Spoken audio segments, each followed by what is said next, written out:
Welcome to Theology for the People. My name is Nick Cady, and the purpose of this podcast is to bring you theological concepts and discussions in a way that are accessible and understandable. My guest on this episode is Pastor Matt Smethurst. He's the author of a new book called Tim Keller on the Christian Life, which is part of Crossway Publishing's series looking at different theologians and what they have to say regarding the Christian life.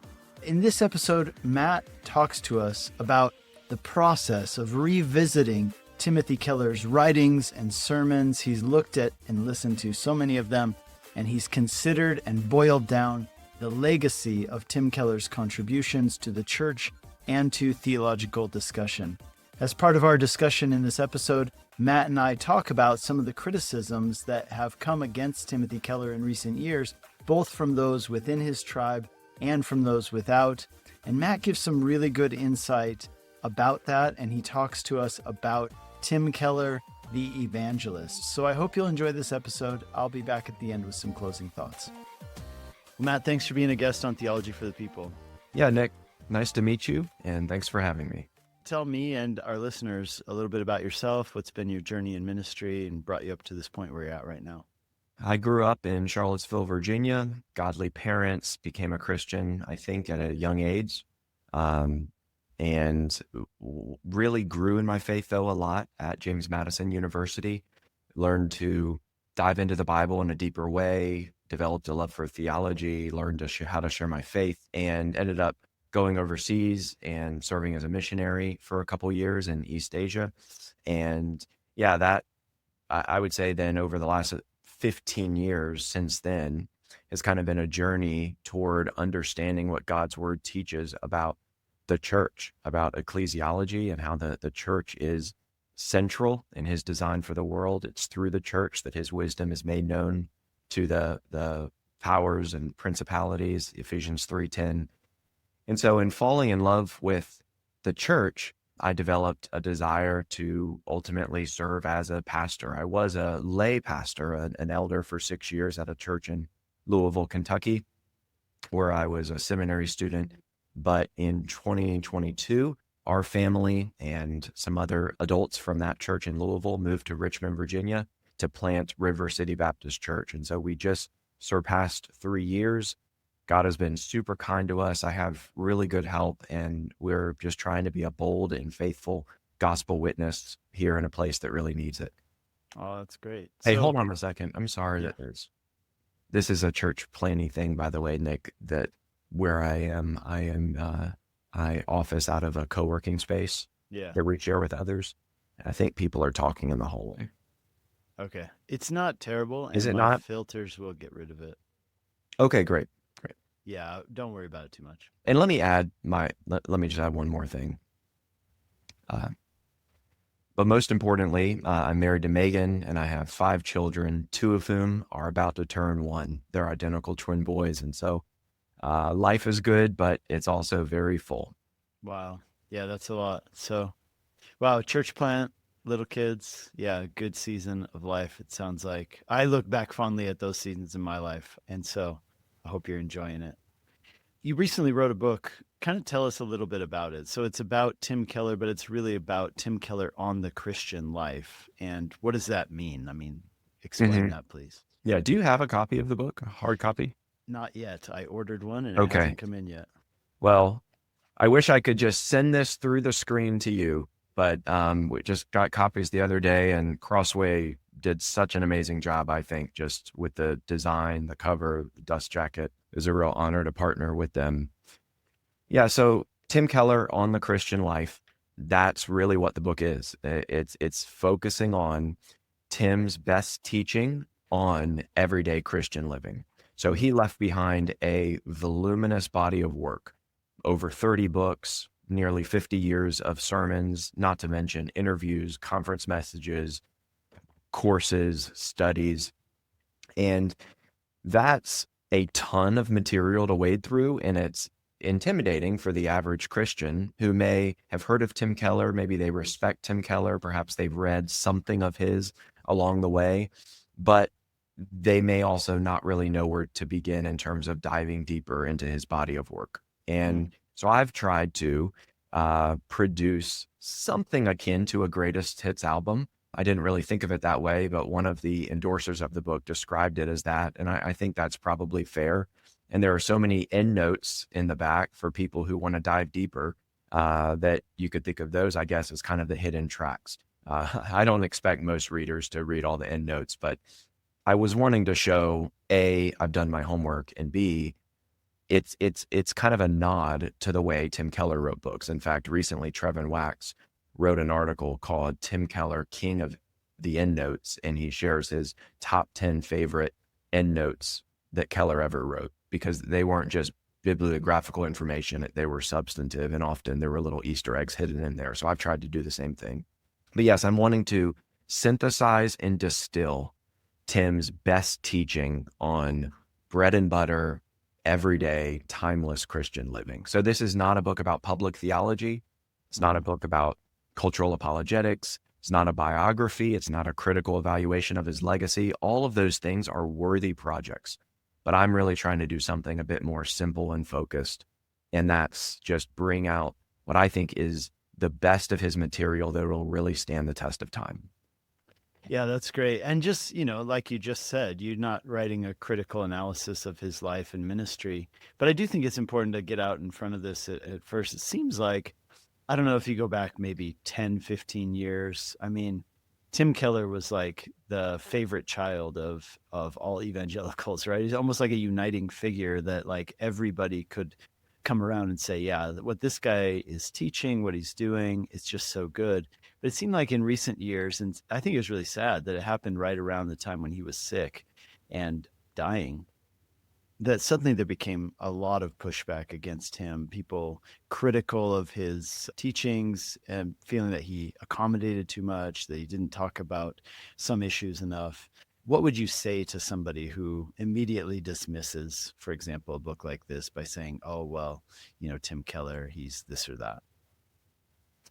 Yesterday, someone reached out to me and said that they were 2 or 3 chapters in, and they said it was renewing their appreciation for him.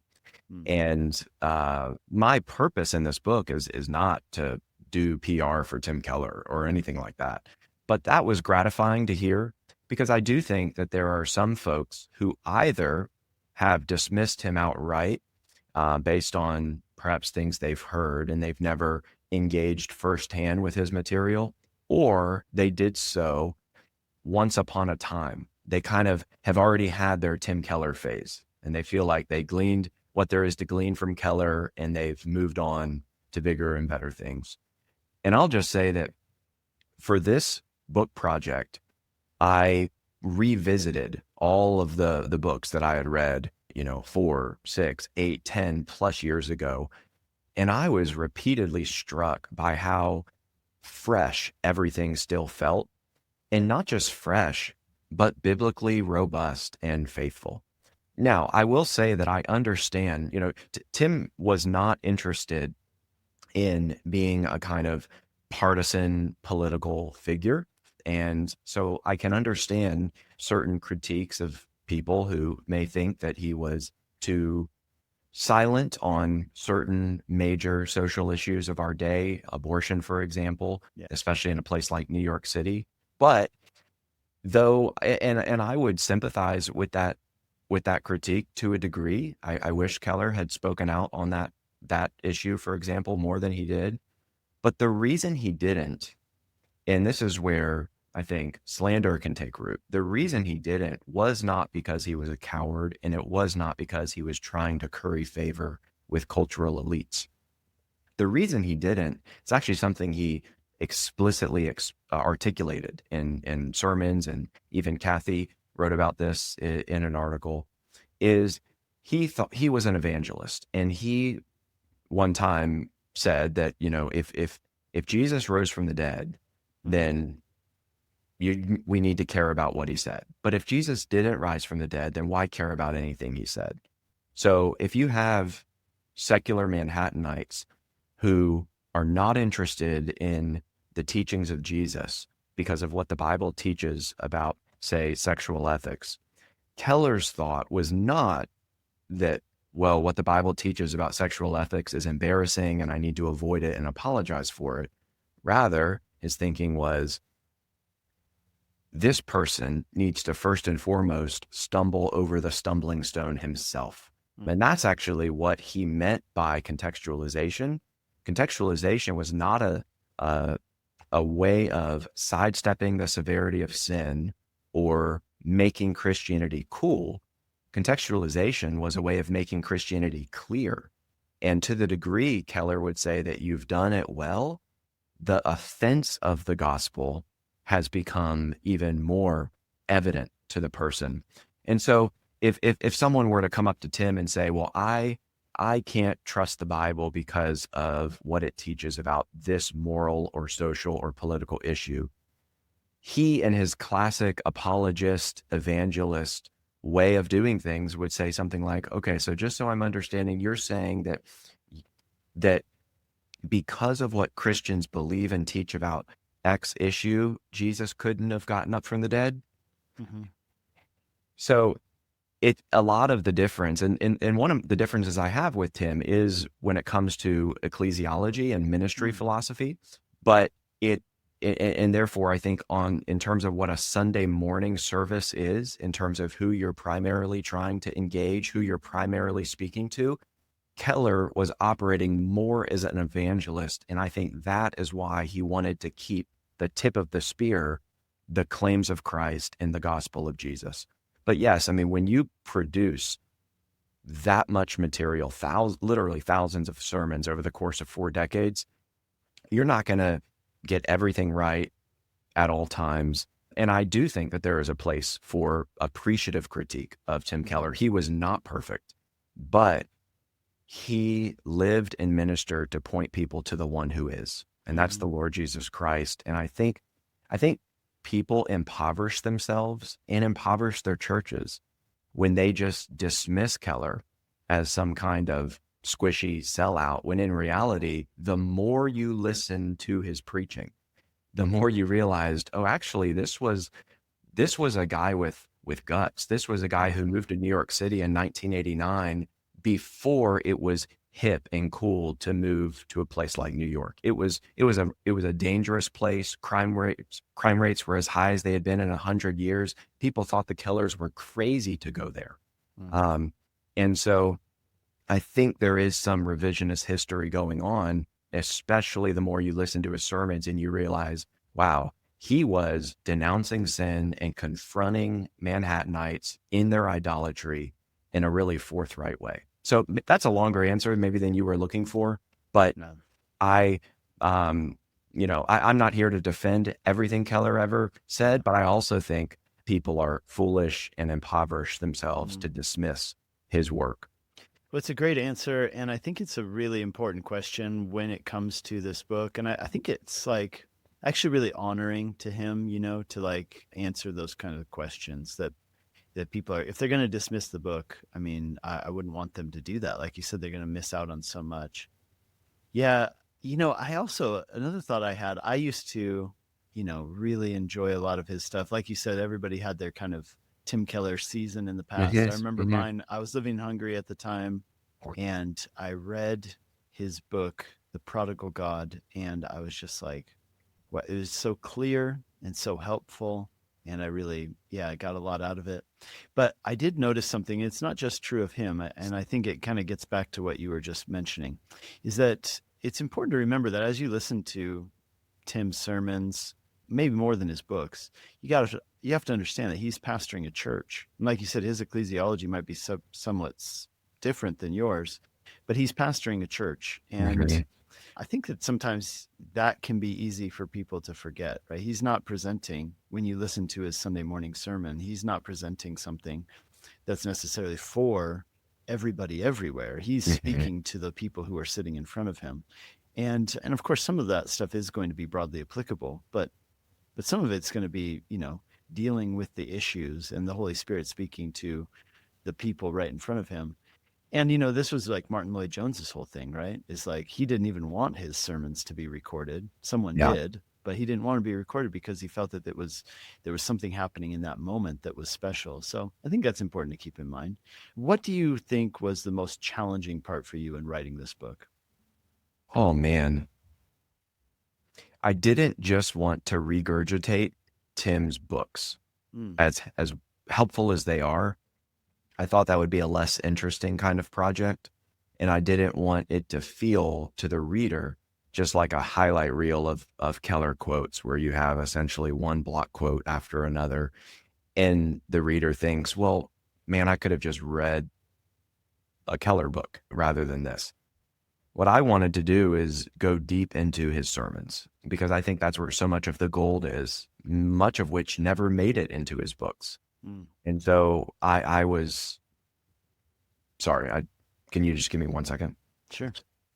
My throat was feeling, I could feel a cough coming off. Yeah, no worries. What was I saying? Deep into his sermons, because I think I said like that's where so much of the gold is. Yeah.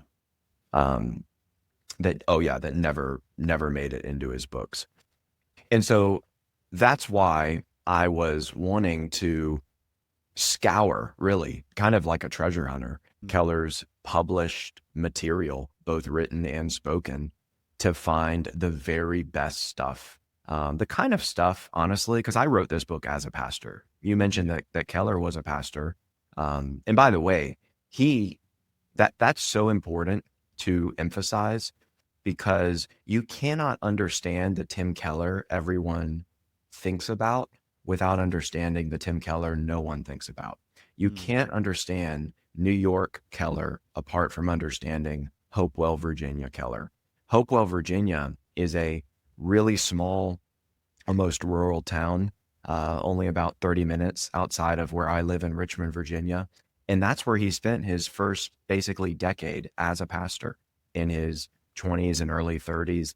That's where he preached his first 1,500 expository messages. And there were only 2 people in his entire congregation who had graduated from college, and both of them were elementary school teachers. It was a church filled with just simple, salt of the earth people. And Keller loved them well. He pastored them well. He once said that in a small town, your pastoring sets up your preaching, meaning if people don't trust you as their pastor, they don't care what you have to say to them as a preacher. But in a big city like New York, it's often the opposite. Your preaching sets up your pastoring. If people don't respect you as a preacher, then they're probably not going to come to you as a pastor. So it's just different contexts. And I think understanding that Tim was a pastor, but also I'm a pastor. So what I was trying to do in this book is bring forth the kind of stuff from Tim's teaching that I would want my own church members to hear, to read, to wrestle with, and ultimately to live by, because it's, I think, the tip of the spear when it comes to Tim's teaching was a dynamic encounter with gospel grace. He didn't just want to engage in information transfer. He wanted to bring people into an encounter with Jesus Christ himself and all his sweetness and goodness and beauty. Did you have access to his messages from Hopewell?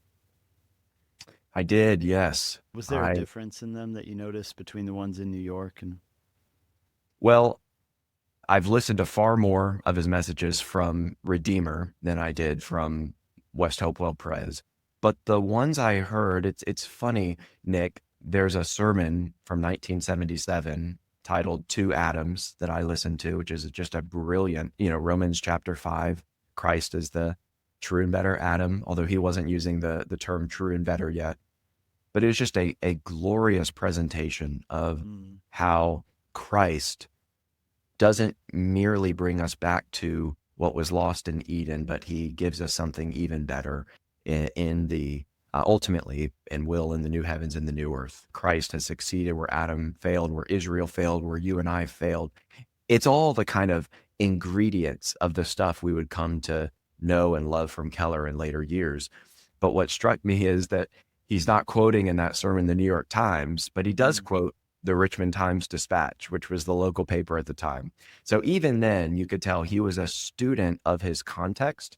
And though he was speaking to a not very educated congregation, he was challenging them to think and to engage with their neighbors in a way that actually makes sense, to climb into their neighbors' worldviews and kind of poke them in the idols from within.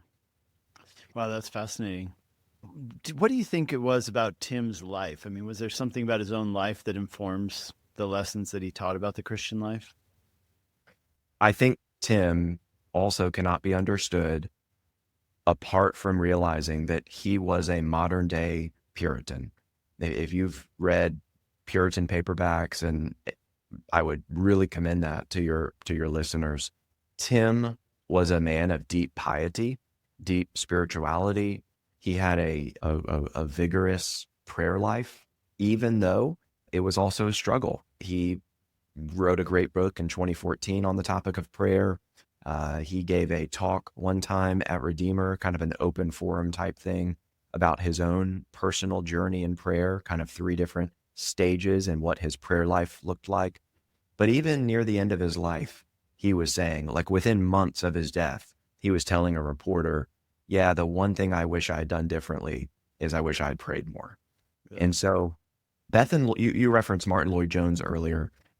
His wife, Bethan, one time said, you cannot understand my husband apart from understanding that he was first of all an evangelist and then a man of prayer. And in many ways, Tim is the same. He was a prayerful evangelist. And that explains so much of the, not just the genius of what he produced, but also the focus of what he did. So I would say, yeah, you have to realize that Tim had an intimate relationship with Jesus Christ and wanted more than anything else to invite others in to that communion. Mm-hmm. So I would imagine you got into writing this book because you had an appreciation for Tim Keller to begin with, but how has that grown? Like your appreciation for him, how has it grown through the process of diving in deep and, reading his stuff again, listening to his messages? Well, again, I don't think Tim Keller hung the moon. It's not like I engaged in this project in under the illusion that he was perfectly balanced in every way and never made mistakes or always did things the way I would. But I will say that oftentimes when you're getting to know a person, a public figure, or you're studying them, the closer you get, the more disillusioned you become. Mm-hmm. I did not have that experience. Now, granted, I didn't have a close personal relationship with Tim. We knew one another, and he was kind enough to endorse my book on evangelism, Before You Share Your Faith, and we would correspond over email from time to time. But he did that with tons of people, and he was a lot closer, obviously, to many other colleagues in ministry than me. Hmm. So I really mainly got to know Tim through his writing and through. I consider myself a careful student of his teaching. And the deeper I explored it, the more I came to realize this man is not trying to reinvent the wheel, and he's not trying to say new things. He's trying to say old things in a new way. He has a unique gift. Colin Hansen points this out in his book on Tim, a unique gift of being able to synthesize multiple voices. I mean, some of it, Nick, isn't even a spiritual gift. Some of it is just natural gift. Tim had an incredible memory. He could remember most everything he had read and even kind of where it was on the page. And so he was an incredibly just productive person and had this amazing ability to survey a landscape, not just culturally, but even within evangelicalism or even over the pages of the Bible, and to connect the diverse dots into a coherent whole. And that never ceases to amaze me, but that's also not the kind of thing you can easily try to reproduce. It's like telling someone, you don't tell someone to model their ministry after Charles Spurgeon. And so there are some things, I think, in Keller that can't be reproduced by an ordinary pastor, but the most important things can be, because the most important things about Tim weren't his recall or his ability to turn a phrase. The most important things about Tim were the fact that he had been so gripped by the gospel. You mentioned the prodigal God earlier. He said that was the most distilled essence of his teaching, the idea that Jesus, that there's one way to be saved, but there are actually two ways to be lost, two ways to be alienated from the Father, and that sin is so subtle and insidious that you can have two people sitting side by side on the same pew, hearing the same sermons, singing the same songs, involved in the same programs, and yet they're there for completely different reasons. One is there to please God as a response to his grace. The other is there to earn God's favor or to stay in God's grace. And so you can have a true Christian and a moralist headed for hell, even though on the outside they look exactly the same. And I just think Tim was brilliant in being able to climb into our hearts and kind of just turn the lights on through the help of the Holy Spirit, of course, so that we could see the idols. In other words, the substitute saviors, the God replacements that had been lurking there all along. Yeah, I remember some of his teachings on those topics, and they were just so incredibly helpful and insightful. And I mean, still things that I think about to this day, the idea that, yeah, like you said, the whole point of there in Luke 15 is like, yeah, here's a bunch of stories about people who are lost. And then he kind of like Jesus surprises you. And just the fact that Tim articulated it so clearly, that helps you understand that it's not just, drug addicts living in a dumpster shooting, heroin into their eyeballs who need to be saved, but it's the guy next door who takes his kids to school on time every day, right? Who doesn't know the Lord. That guy needs to be saved too. So incredibly helpful. Now, in your opinion, what do you think is like, if you could distill it down, is there one thing that you would say is the most important lesson or teaching from his life and his ministry that your book conveys?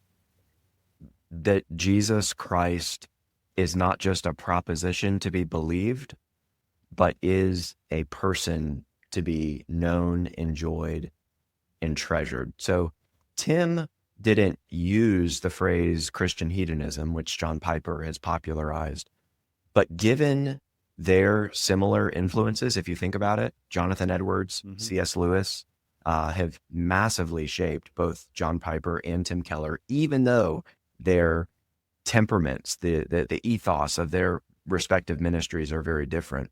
There's also more similarity than it may seem in the way that they talk about this dynamic encounter with gospel grace.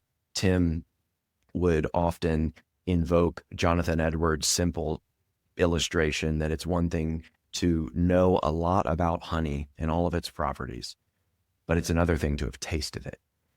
And we were made to taste and see that the Lord is good. And I think that's the through line that connects everything Tim read. If you go to any of his books on all these major topics, right? Prayer, suffering, his last published book, forgiveness, all the way back, to justice and idolatry and all these books he produced. He is summoning us, yes, in different ways and from different angles and with different language, but he's summoning us to the throne room of grace to revel in the fact that we are adopted children of the living God. He sometimes referenced illustration from the Puritan Thomas Goodwin, who said, imagine you see a man and his young son walking down the street, and all of a sudden you see the man pick up the son and twirl him around and hug him and kiss him and then put him back down, and they keep walking. Keller asks, channeling Goodwin, was the son any more legally his father's child when he was in his father's arms? No. But he experienced his sonship in a unique and precious way. And that was what Tim was after. He wasn't chasing an experience, but he wanted believers to be enamored with and overwhelmed by the radical, prodigal love of God for us in Christ. That's really good. How do you envision people using this book as individuals, maybe in their personal lives? What about leaders in ministry? Who's it for, and how do you envision it being used? I hope it's a on-ramp, not a cul-de-sac. So the point of this book is not to read it and think, got it. I, you know, one of the illustrations Tim used is that we all have influences that have shaped us. And if you think of a person like a tree, if you cut a tree in the middle, you see certain rings. Well, who are the rings in your tree? That's who's influenced you. I certainly would not want someone to read this book and think, got the Keller ring in my tree, kind of, I'm going to move on. My hope, rather, is that it would whet people's appetite to explore and to dive even deeper into his body of material, that it would his body of work, that it would leave people wanting more, because there's just so many riches out there. I mean, last week I was listening to one of his sermons as I was getting ready to preach, and in 1994, just hearing the way that he was expositing the text, applying it to people's hearts with vivid illustration and heart-searching application, it was just so edifying. And my hope is that it will not create more Tim Keller fans, for the sake of being fans, but that it will lead to a renewed appreciation for the way God used him to communicate the gospel and how it applies to all of life in a clear and compelling way. And I just want to be clear, this book is not written for academics or for pastors. My hope is that pastors will recommend it and give it to ordinary church members to help them navigate daily life. And the most moving chapter that I worked on was the last one on suffering, not just because that's something that we all face in a fallen world, but also because of the way Tim himself suffered and ultimately died. And I think I say something to the effect of the most powerful message he ever preached was that of his own life and death. And you could just see that, yeah, he really meant everything he had taught. He wanted to go be with Jesus above all. Yeah. Was there anything about this as you were, going back through messages and reading books? Was there anything that surprised you? Anything that you felt that maybe you overlooked the first time around when you interacted with his material? Good question. One of the things that I think is an underrated emphasis in his ministry is friendship. So I actually have a whole chapter devoted to that topic. And we live in an incredibly lonely age. The U.S. Surgeon General has even declared loneliness a health epidemic. And Tim, of course, was ministering in America's most transient city, a place where people don't go to make deep friends or to invest in meaningful community and accountability, but a place where people go often to make a name for themselves and to climb the ladder.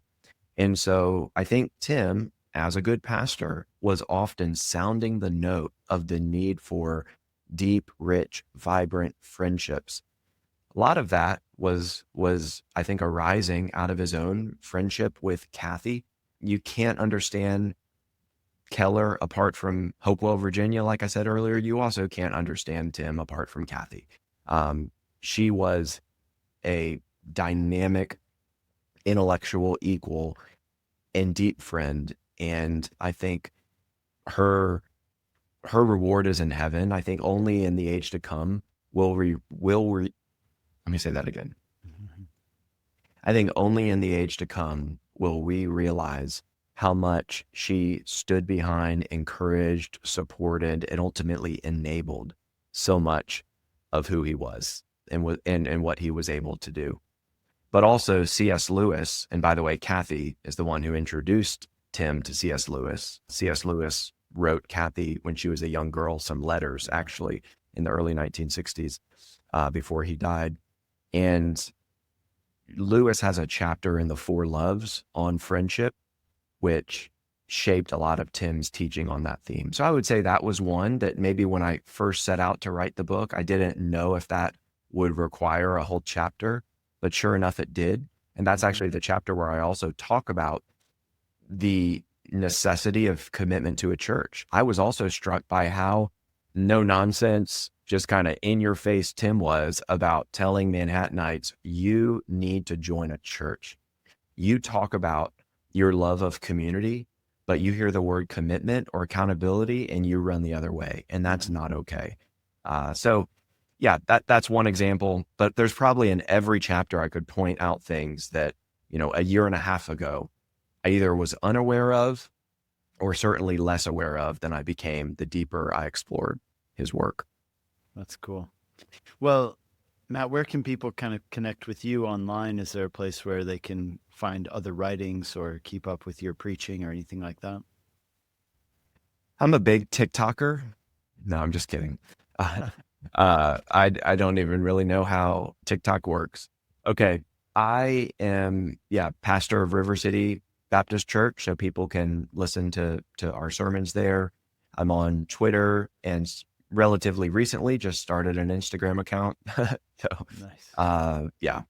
those are a few things. And I have a few other books on Bible reading before you open your Bible, evangelism before you share your faith, and the scintillating topic. Are you sitting down for this, Nick? The scintillating topic of deacons. So if your church leaders are thinking through that topic, I've written on that, which, by the way, was the first thing Keller ever wrote about. His first published resource, 1985, out of his doctoral work, was called Resources for Deacons. Yep. How did you enjoy writing about deacons? Did you take anything from Keller's book? I did. And, it's not the topic that gets me out of bed in the morning. It wasn't my life's passion to write a book on deacons, but the folks at Crossway and 9 Marks who invited me to write it told me that it was the most searched for term on the 9 Marks website every year, and there wasn't a book on it. And so I realized, well, the book does need to be written, and they've asked me repeatedly to do it. So I did it. And I've actually been really encouraged by the response. Excellent. All right. So people can check that out. We'll put some links in the show notes. And Matt, thanks for your time today. Thanks for being on the podcast. Yeah, Nick, thanks for having me. Thanks for listening to this episode of Theology for the People. New episodes are released on Mondays this season, so make sure to subscribe to the podcast, and that way you'll be notified when new episodes come out. If you haven't done so yet, you can follow us on podcasts, on Spotify. You can follow us on YouTube, and also we're posting on TikTok now. So if you'd like to support this podcast, one of the best ways you can do that is to share this video or share this podcast episode with someone you think would benefit from it, and leave us a review on whatever app you listen to this on. Until next time, thanks for listening, and God bless you.